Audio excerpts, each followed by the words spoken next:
اسما شیرازی صاحب سینئر صحافی جو ہیں وہ انہوں نے عدالت کا دروازہ کھٹکھٹایا ہے اس قانون کے خلاف، اور اسلام آباد ہائی کورٹ نے وزارت قانون اور دیگر کو جو ہے نوٹسز بھی جاری کیے ہیں. تو آپ سمجھتی ہیں جب تک اس کیس کا آگے سے آگے ٹرائل ہو، آگے کیس چلے، تب تک اس پہ عمل درآمد روکا جائے؟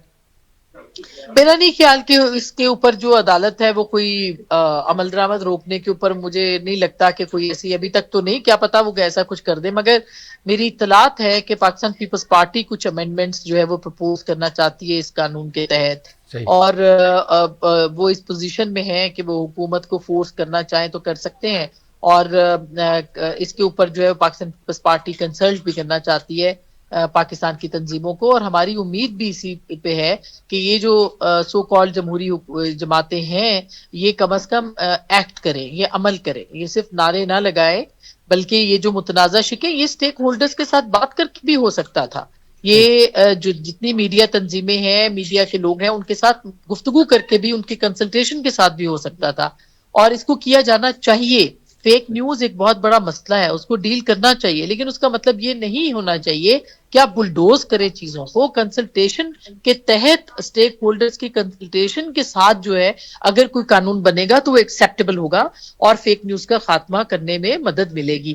مگر اس طرح اگر بائی فورس چیزوں کو آپ شامل کریں تو ایک اچھا قانون بھی جو ہے وہ خراب ہو جاتا ہے. تو یہ اس قانون کے اندر تو بہت سے نقائص ہیں. تو مجھے امید ہے کہ پی ایم ایل این اور پیپلز پارٹی مل کے اس قانون کو جو ہے، اور ایون پی ٹی آئی کو بھی چاہیے کہ وہ اس کے اندر شامل ہوں اور ایک اچھی قانون سازی اس کے اوپر ہو، جس میں کہ کنسلٹیشن میڈیا کی تنظیموں کی ہو، اور اس کے اندر تجاویز موجود ہے، تنظیمیں دینا چاہتی ہیں، کرنا چاہتی ہیں پیش، ان کو شامل کر کے اس کو جو ہے امینڈ کیا جائے. بس شیرازی صاحب آخر میں بس آپ سے جاننا چاہیں گے، کیونکہ آپ نے جیسے آپ کے پاس اطلاعات ہیں کہ پاکستان پیپلز پارٹی کچھ امینڈمنٹ پرپوز کرنا چاہتی ہے اس میں، تو ان کے تو پیپلز پارٹی کے تو مختلف خدشات ہیں، حکومت وہ نہیں سن رہی، کینالز کے اوپر ایک اسٹانس ہے پاکستان پیپلز پارٹی کا، حکومت اس سے پیچھے نہیں ہٹ رہی. تو یہ جو انہوں نے قانون بل منظور کروا دیا، جو قانون بن چکا ہے، تو اس میں وہ اسٹیپ ڈاؤن کرے گی حکومت، آپ کو لگتا ہے؟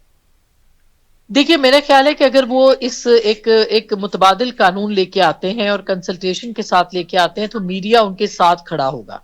آپ کی بات درست ہے کہ نالز کے ایشو کے اوپر بھی پاکستان پیپلز پارٹی نے اپنا شور مچایا، احتجاج کیا ہے، اور لیکن یہ جو قانون ہے اس کے اوپر میڈیا بالکل سامنے کھڑا ہے اور وہ چاہتے ہیں کہ اس کے اوپر عمل درآمد ہو. تو پریشر بلڈ اپ ہوگا تو حکومت کو پیچھے ہٹنا پڑے گا، اور باقی ایشوز کے اوپر بھی ان کو جو ہے وہ کنسلٹیشن جو ہے گورنمنٹ کو کرنی چاہیے. باقی ہر چیز جو ہے وہ قوم کے مفاد میں ہونی چاہیے، آئین کے تحت ہونی چاہیے. اور میرا خیال ہے کہ اس موقع کے اوپر اگر وہ آگے آئیں گے تو اپوزیشن کے ساتھ اور حکومت اور پاکستان پیپلز پارٹی کے ساتھ میڈیا کھڑا ہوگا. صحیح. اچھا، بحیثیت میں ایک صحافی سے آپ سے جاننا چاہوں گا کہ ہمارے میڈیا مالکان، میڈیا اداروں کو اس وقت کیا رول ادا کرنا چاہیے اس دوران؟ صحافی جو ورکنگ جرنلسٹ ہیں وہ تو سراپا احتجاج ہیں، ہم دیکھتے ہیں وہ روڈوں پہ نظر آتے ہیں، تو ہمارے اداروں کو بھی کچھ اسٹیپ لینا ہوگا اس معاملے میں، آپ سمجھتی ہیں؟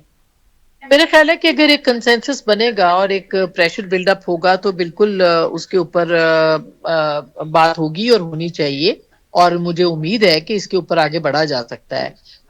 یہ اب دیکھنا ہے کہ کس طرح سے جو صحافتی تنظیمیں ہیں اور مالکان ہیں وہ اس مسئلے کو لے کے آگے چلتے ہیں، کیونکہ یہ سب کی بقا کی بات ہے. ہم سب فیک نیوز کے شکار ہیں. آپ کو معلوم ہے کہ میرے خلاف کس طرح سے پروپیگنڈا اور فیک نیوز جو ہے وہ چلتی رہی ہے، چلائی جاتی رہی ہے، مگر ہم اس کے باوجود ہم یہ سمجھتے ہیں کہ اس کے اوپر ایسا ڈیفیمیشن کا قانون مضبوط کیا جانا چاہیے. اس کے اوپر جو ہے وہ اس کے اندر جو فائنز ہیں وہ رکھنے چاہیے، لیکن کرمنل سزا کہیں پہ بھی نہیں ہونی چاہیے. تو یہ سب چیزیں ہیں اور اس میں میرے خیال ہے صحافتی تنظیمیں اور مالکان کو ساتھ دینا پڑے گا، کیونکہ اس سب کی بقا کا معاملہ ہے. ٹھیک ہے، بہت شکریہ اسما شیرازی صاحب، آپ نے پروگرام کے لیے وقت دیا.